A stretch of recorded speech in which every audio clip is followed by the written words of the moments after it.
자, 매주 금요일마다 함께합니다. 사회 이슈와 문화를 짚어보면서 주목할 만한 콘텐츠 그리고 문화와 트렌드를 짚어보는 시간 금요 컬처 클럽. 오늘도 무비 신바 신보라 북청년 우동준 두 분과 함께합니다. 두 분 안녕하세요. 네, 안녕하세요. 반갑습니다. 네, 안녕하세요. 반갑습니다. 오늘도 영화부터 시작해보죠. 신바님, 오늘 소개해줄 영화는 어떤 영화입니까? 네, 오늘 소개할 영화는 그렇게 바바라는 앨런을 만났다라는 영화입니다. 제목이 일반적인 영화 제목들과는 차이가 있는데 저는 그냥 제목만 듣고는 뭐 로맨틱 코미디인가 라는 생각을 했는데 네. 찾아보니까 장애인 인권운동에 대한 내용이더라고요. 네, 이제 제목으로 보면은 로맨틱 코미디를 빙자한 한 네. 커플의 장애인 인권 운동 투쟁기인 영화입니다. 그래서 영국의 이야기를 담고 있고요.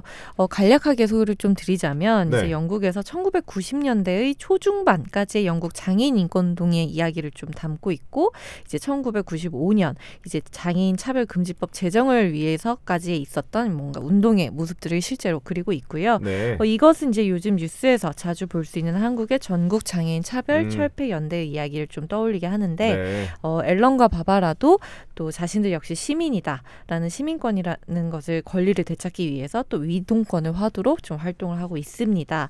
그래서 이제 장애인은 좀 탈기가 좀 힘들었던 버스를 좀 막거나 자신의 목소리를 담은 다양한 엽서를 뿌리고 거리에 나와서 목소리를 내고 있습니다. 그러니까 장애인이 탈 수 없는 버스 앞에서 막는 거군요. 네, 버스를 막거나 움직이지 못하게. 네, 그 앞에 막거나 아니면 그 안에 들어가 있거나 네. 아니면 수갑이랑 버스를 이제 자기가 이제 결부를 시키기 위해서 이렇게 하거나 이제 이런 이동권 투쟁을 하는 모습을 그리고 있고요. 네. 이제 1995년에 영국에서 제정이 되기는 하였으나 이 법은 이제 당시에 강제 조항도 없고 뭐 직장 내 차별에 대한 보호 조치 이런 것도 담겨 있지 않아서 조금 반쪽짜리 법안이었다라는 평가가 있기는 했지만 그래도 정부에서 장애인에 대한 차별이 있다라는 것을 이제 공식적으로 인정한 것만으로 일단 의미가 있었고요. 네. 2005년에 개정되었고 2010년에 이제 장애인 차별을 중심으로 이제 다뤘던 이 법이 평등법이라는 안으로 그 개정 편입되어서 현재는 장애인에 대한 이동권 등이 좀 권리 증진이 훨씬 나아진 모습을 보여주고 있습니다.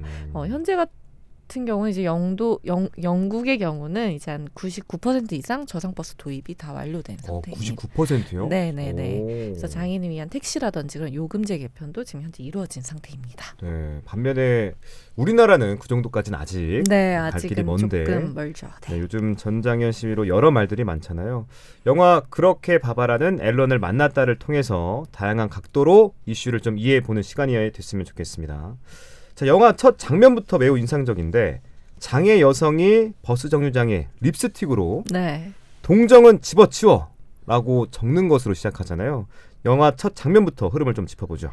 네, 이제 이 여성이 바로 이 영화의 주인공인 완다 바바라입니다. 그래서 또한 이제 다른 주인공은 제목에 나와 있듯이 앨런이라는 장애 남성인데요. 네. 둘은 이제 장애를 가지고 스탠딩 코미디와 이제 노래를 부르는 바에서 우연히 만나게 되고 이제 연애를 시작을 하게 됩니다. 물론 이제 데이트를 하는 첫날부터 좀 쉽지 않았는데요. 이제 피자를 먹으러 가려고 했던 레스토랑에서 계단이 있다 보니까 바바라의 휠체어가 진입을 못하게 되어 있어서 네. 바바라가 그냥 포장을 하러 가자라고 하니까 앨런이 바바라에게 우리도 이곳에서 먹을 수 있어 라면서 정식으로 레스토랑 이제 문제점을 제기를 한 거죠. 그래서 둘이 외부에 좌석을 얻어서 이제 막 피자를 먹으려고 하는데 하지만 지나가던 행인이 네. 휠체어를 타고 있는 바바라와 이제 앨런이 그 당시에는 휠체어를 타고 있지 않았기 때문에 바바라를 좀 챙겨주는 모습을 보면서 앨런에게 참 천사 같은 사람이네요. 이런 사람을 도와주니까요. 아니, 라면서 첫 번째 문장만 하지. 네, 그래서 이런 그런 무례한 말까지. 말을 하고 지나가기도 합니다. 네. 그래서 영화는 이러한 장면 속에서 우리가 좀 비장애인이다 보니까 좀 선이었지만 선을 넘었던 혹은 미처 생각했지 못했던 지점들을 좀 자연스럽게 보여주고 그것에 대해서 좀 곱씹게 하는 이야기들을 보여줍니다. 예를 들면 장애인들이 좀 평면적으로 보는 지점들에 대해서도 좀 고민을 하게 하죠. 네. 선이었지만 선을 넘었다는 말이 뭔가 뜨끔하게 만드는데 과연 내 행동은 장애인들에게 정말 올바른 선이었을까라는 생각을 하게 합니다. 자, 자, 그럼 우리가 평면적으로 본다는 것은 어떤 것들을 의미합니까?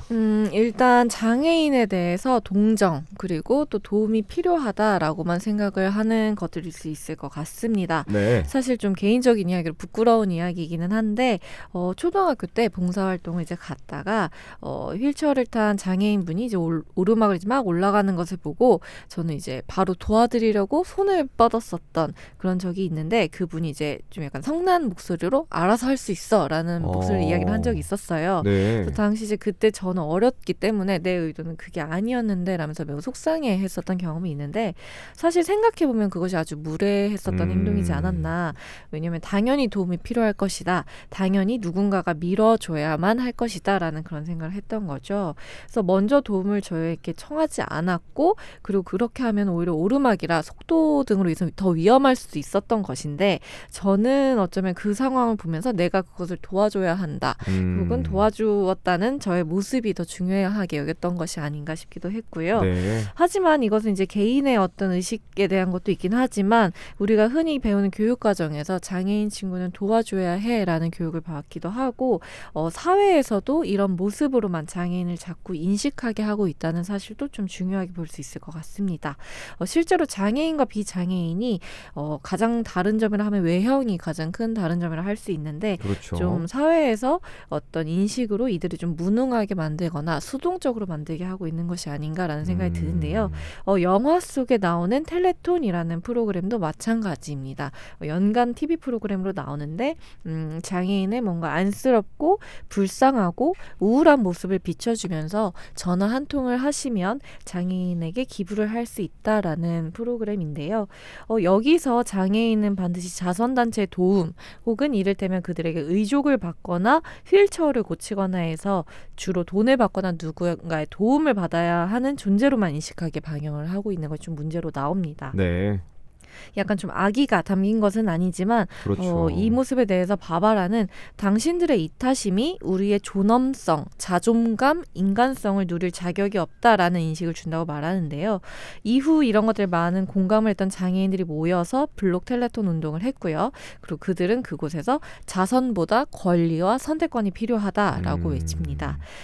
그리고 이런 것이 있은 이후 다음 해에 그 프로그램은 조용히 이제 없어지게 되는데 네. 이 블록 텔레톤 프로그램이 좀 폐지된 것도 역시 의미가 있기는 하지만 영국 역사 최초로 뭔가 장애인 수천 명이 모여서 자신의 구호를 외치면서 우리를 발견하고 또한 우리도 우리를 서로 발견하고 또 우리가 어떻게 살아가야 할지에 대한 태도도 찾아냈다라는 점에서 의의가 있다고 바바라는 이야기합니다. 네. 자선보다 권리와 선택권이 필요하다라는 구호가 굉장히 인상적인데 하지만 어떤 점에서는 의문이 들기도 하거든요.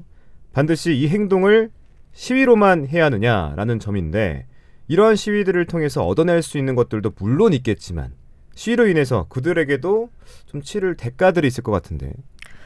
영화 속에서도 이렇게 그 시위 운동에 참여한 장애인한테 질문을 하는 장면이 나오는데요. 네. 반드시 이렇게 시위로 해야 하느냐라고 나오는데 그것에 대한 답변이 싸워보지도 않고 포기할 수는 없다. 거리에서 적극적으로 보여주지 않으면 선택권도 없다라는 답을 하는데 들어보니 좀 맞는 말이죠. 사실 우리가 찾지 않고서야 이 사회에서 서로 맞닿아 있는 부분이 거의 없기도 하고 네. 또 그들을 보기가 힘들기도 하고 본다고 해도 설령 그들이 뭔가 이동에 대한 것이라든지 이런 것도 쉽지 않으니까 말입니다. 그래서 또 다른 장면에서 이런 것들에 대해 좀 이야기하는 것들이 있는데 장애인 차별 금지법 법안에 대해서 논의하는 자리에서 시위는 좀 안 했으면 좋겠다라고 하는 행정가의 이야기에 바바라는 네. 우리는 필요하지만 우리가 시위하는 것은 싫다고 하시네요. 하지만 저희도 우리를 빼놓고 우리를 논의할 수는 없습니다라는 이야기하는 대사도 나옵니다.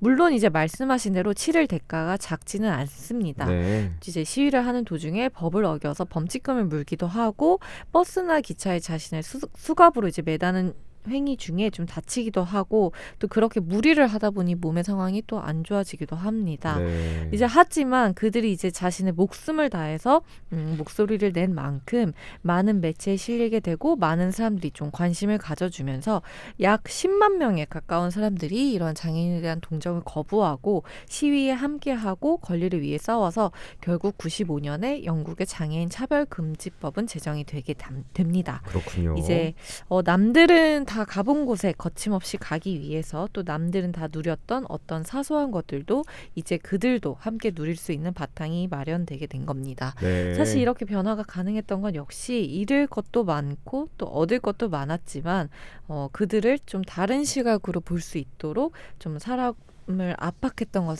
이런 시위 덕이 아니었나라고 또 앨런도 이야기를 하고요. 네. 네, 단편적으로만 볼 수 있었던 것들에 대해서 평소와는 다르게 다양한 관점으로 고민을 하게 만드는 영화인 것 같습니다. 자, 이외에도 영화에서 함께 주목할 만한 점들이 있다고요? 일단 이 영화에 나온 배우들, 예를 들면 주연 배우부터 조연 배우, 영화의 스태프들도 네. 실제 장애인이었고 또 엑스트라로 나왔던 분들도 장애인 단체 활동가들이 참여를 했다고 합니다. 좀 더욱 실제적으로 이제 이야기를 전달하는 데 많은 도움이 좀 됐을 것 같은데 사실 이러한 장애를 좀 다루는 여러 대중매체에서 그 연기를 대부분 비장애인 배우가 하고 장애인들은 오히려 설 곳이 없다라는 것에 대한 이런 비판이나 이런 이야기가 종종 있었는데 네. 좀 이 영화를 좀 좋은 선례로 들 수 있지 않을까라는 생각이 들고요. 또 이 외에도 뭔가 단순히 투쟁하는 장애인들의 모습만 그릴 것이 아니라 개개인으로서의 바바라와 앨런 그리고 또 그것과 결합된 장애와 관련된 이야기도 풀어내는데요. 둘이 같이 휠체어를 타고서 뭐 언덕에서 장난을 치는 모습이라든지 아니면 육아하는 모습들도 보여주는데 네. 조금 더 깊게 들어가면 좀 자신의 몸은 물론이고 사회에서 생활하면서도 불편한 것들이 많은데 아이를 낳아야 할 것인가에 대한 좀 바바라의 개인적 고민도 있고 좀 가족을 이루고 싶었는데 서로가 중요시하는 게 이 장애인에 대한 어떤 인권 운동이다 보니 가족 안에서 운동만 남았다라는 이런 앨런의 고민 등에 대해서도 다루고 있습니다. 그래서 뭔가 장애인이라는 것에 대해서 평면적으로 뭔가 동정하거나 안쓰러움에 대해서는 좀 부수고 직접 자신의 권리를 이야기하는 모습에서도 영화는 의미가 있지만 네. 좀 주인공 둘의 이야기가 좀 단순히 인권운동에만 몰입하는 뭔가 활동가로서의 모습에 더해서 좀 개인의 이야기까지 담아서 조금 더 입체적인 개인으로 바바라와 앨런을 바라볼 수 있던 영화가 아니었나 생각이 들고요. 또한 이제 영화의 주제 때문에 좀 무겁다고 느끼실 수 있을 것 같아요. 네. 하지만 그 영화 자체에 뭔가 장면 전환이라든지 구성이라든지 뭔가 색감이라든지 이런 것들이 정말 재밌게 표현이 되어 있다 보니 전혀 지루하지 않거든요. 그래서 한번 보시면서 우리가 좀 단편적인 사진이나 자극적인 내용으로 인해서 조금 정작 깊게 고민하고 함께 이야기해야 할 것들에 대해서 좀 놓치고 있는 것은 아닌가 좀 생각을 한번 해보시면 어떨까 합니다. 네, 요즘 뉴스를 보면 전장현 시위를 자주 볼 수 있는데 출근길 시민들을 불모로 시위를 하는 건 잘못됐다 또는 장애인들의 목소리에 우리가 더 귀 기울이지 못했다 더 그들의 입장으로 이해해보자 뭐 이런 다양한 입장들이 공존하는 요즘이라고 생각이 됩니다.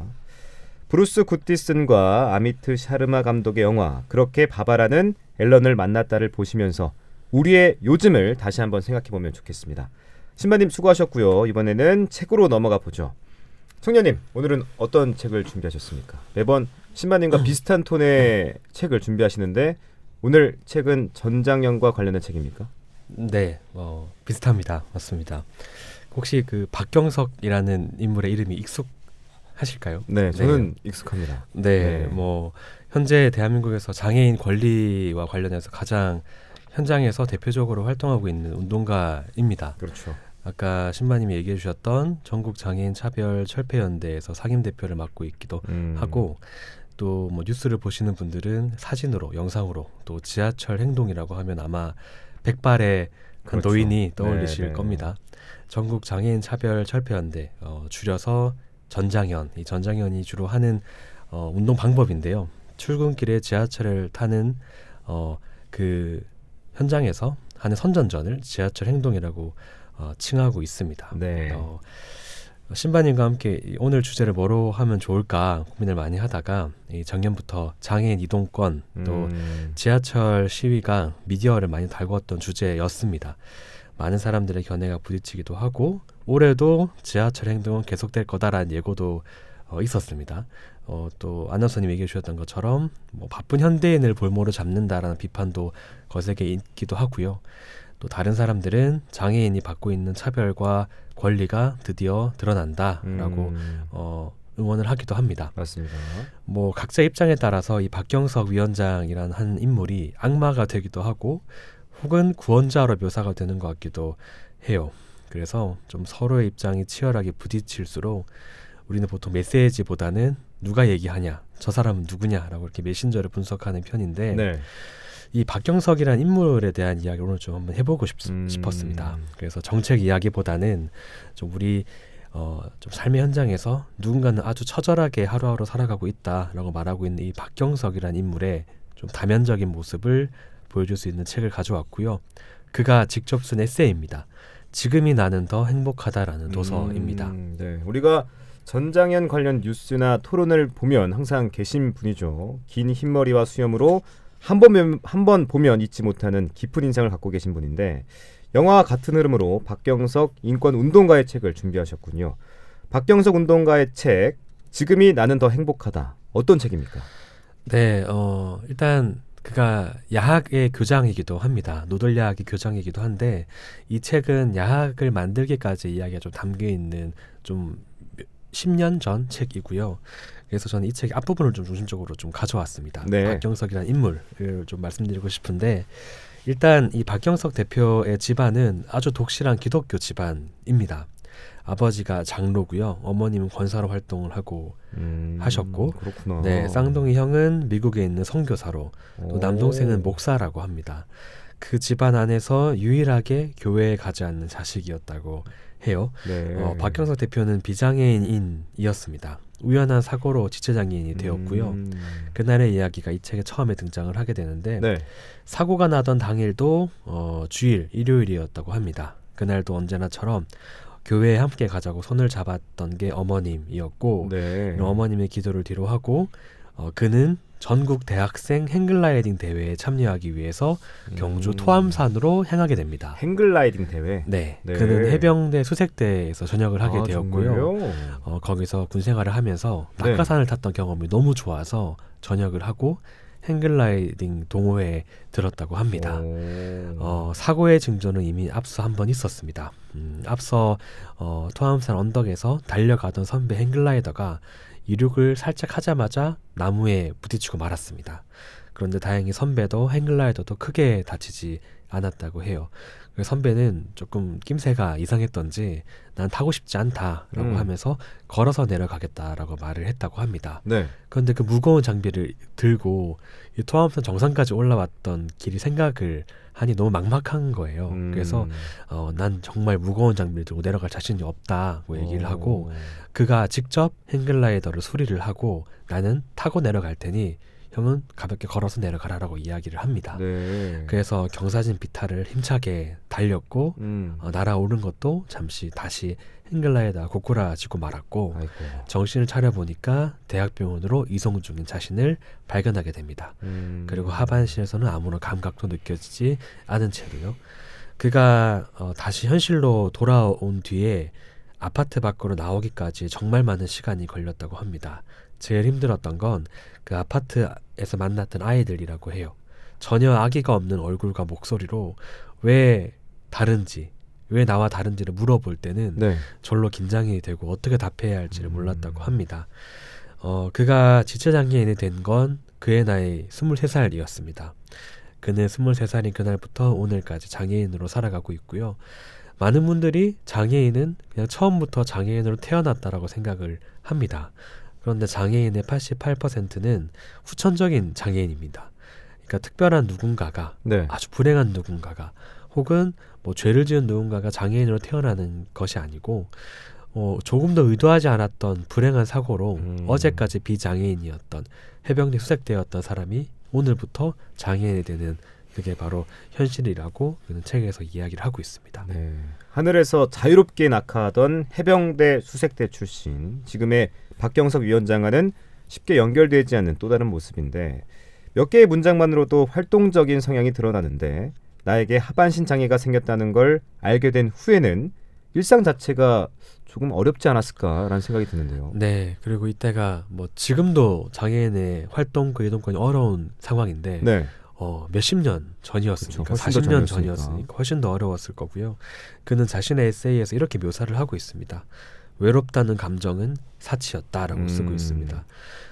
사고가 23살에 난 이후에 네. 20대 끝자락까지 그는 하루 종일 집에만 있으면서 천정만 바라보고 있었다고 합니다. 다리만 무감각해진 것이 아니라 걷지 못하는 나의 하루하루와 살아있다는 감각마저 계속 무감각해져 갔다, 무뎌져 갔다라고 쓰고 있고요. 그가 이동할 수 있는 방식은 그 당시에는 택시밖에 없었습니다. 그런데 돈이 없었어요. 그렇다고 장애인을 받아주는 일터마저도 없었습니다. 이동할 수 있는 방법 자체가 없는 거죠. 그러다 매형이 그에게 성경을 100번 읽으면 용돈을 주겠다고 제안을 합니다. 그래서 박경석 위원장은 성경을 100번 읽기로 해요. 오. 그리고 그는 그 돈을 모아서 네. 마지막 자살 여행의 택시비로 사용할 계획으로 성경 읽기를 시작했다라고 그 합니다. 용돈으로? 네. 네. 그런데 성경을 읽으면서 조금씩 무뎌져 갔던 살아있다라는 감각이 되살아나기 시작했다라고 말하고 있어요. 네. 성경을 읽기 위해서 또 읽고 나서 그가 교회에 가기 위해서 세상 밖으로 나왔던 날은 오직 일주일 중에 주일 하루였다고 합니다. 매주 한 번 외출하는 그 빈도가 자기가 나중에 알고 보니까 네. 전체 장애인의 70%가 일주일에 한 번 외출을 한다라고 합니다. 나의 외출 빈도랑 다른 장애인의 외출 빈도가 똑같다라는 걸 알게 된 이후에 네. 왜 그럴까? 왜 내가 세상 밖으로 나와서 마주하는 거리에서는 장애인들을 볼 수가 없을까라고 고민을 하기 시작을 해요.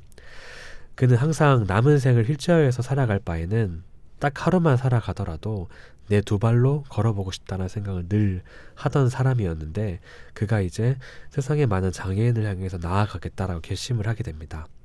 그의 고민은 아주 단순합니다. 왜 우리 삶 속에 장애인이 보이지 않나요? 왜 당연히 장애인이 없는 거리인가요? 라고 그는 모든 문장에서 묻고 있습니다. 네. 단 하루만 살더라도 내 두 발로 걸어보고 싶다는 표현이 그 당시 박경석 위원장이 얼마나 힘들었을지 또 얼마나 걷기를 희망하고 소망했을지가 느껴집니다. 자, 낭독을 하면서 책 내용으로 좀 더 깊게 들어가 보죠. 오늘도 신바님부터 시작하겠습니다. 저는요 30년 넘게 집에만 있으면서 부모님이 일하러 나갈 때 아침밥을 주면서 밥 먹어라 하고 나가시고 혼자 집에 남아 부모님이 차려놓은 점심과 저녁을 겨우 낑낑대며 알아서 찾아 먹고 일 마치고 집에 돌아온 부모님이 내게 밥 먹었냐? 라고 물어보는 세월을 살았어요. 나 자신을 가만히 보니 집 지키는 개와 다를 게 없었어요. 그래서 나는 내가 개인 줄 알았어요. 학생으로부터 그 말을 듣고 겉으로는 너는 개가 아니야. 너는 소중하고 고귀한 존엄성을 가진 사람이야. 라고 말해주고 싶었지만 속으로는 생각했다. 맞네. 우린 영락 없는 개였네. 라는 말이 목구멍까지 올라오는 것을 느꼈다. 더 많은 장애인들이 집구석과 시설을 벗어나 지역사회 속으로 들어가 함께 살아야 한다. 그리고 국가와 사회는 장애인들이 지역사회에서 함께 살아갈 수 있도록 여러 가지 제도적 장치를 마련해 주어야 한다. 장애인이 지역사회에서 더불어 살아갈 때만이 장애인을 바라보는 왜곡된 시선이 사라지고 장애인에게 덧씌워진 온갖 차별과 부당함도 사라지게 될 것이기 때문이다. 라고 적고 있습니다. 네. 그의 개인적인 이야기 오늘 좀 가져왔습니다. 그래서 뭐 정책에 대한 이야기 또 운동 방식에 대한 견해가 다 다를 수 있다고 당연히 생각을 합니다. 네. 근데 좀 치열하게 논의가 계속 이뤄질수록 우리는 좀 질문을 계속 되돌아서 할 필요가 있습니다. 나는 과연 이 문제를 제대로 이해하고 있는 걸까?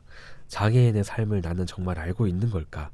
그리고 나는 지금 저렇게 소리치고 울고 있는 사람을 제대로 이해하고 있는 걸까라고 계속해서 스스로에게 물어봐야 합니다. 판단을 내리기 전에 물어보고 또 계속 정보를 이렇게 수집하는 작업도 필요하다고 생각을 합니다. 네.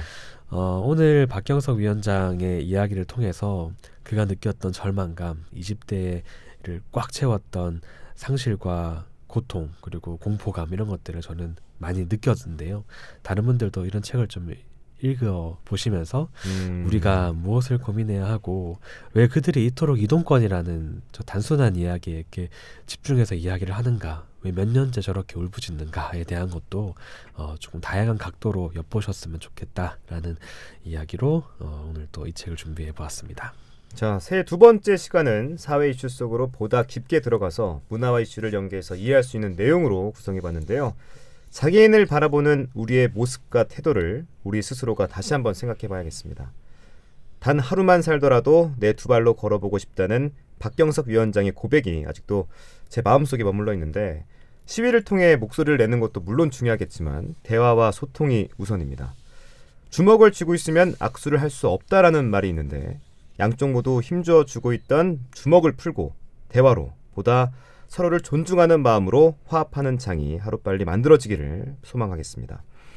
자, 오늘 컬처클럽 영화 그렇게 봐봐라는 앨런을 만났다와 책 지금이 나는 더 행복하다 그리고 북청년 우동준 무비신바 신보라였습니다. 오늘 두 분 말씀 고맙습니다. 네, 감사합니다. 네, 감사합니다.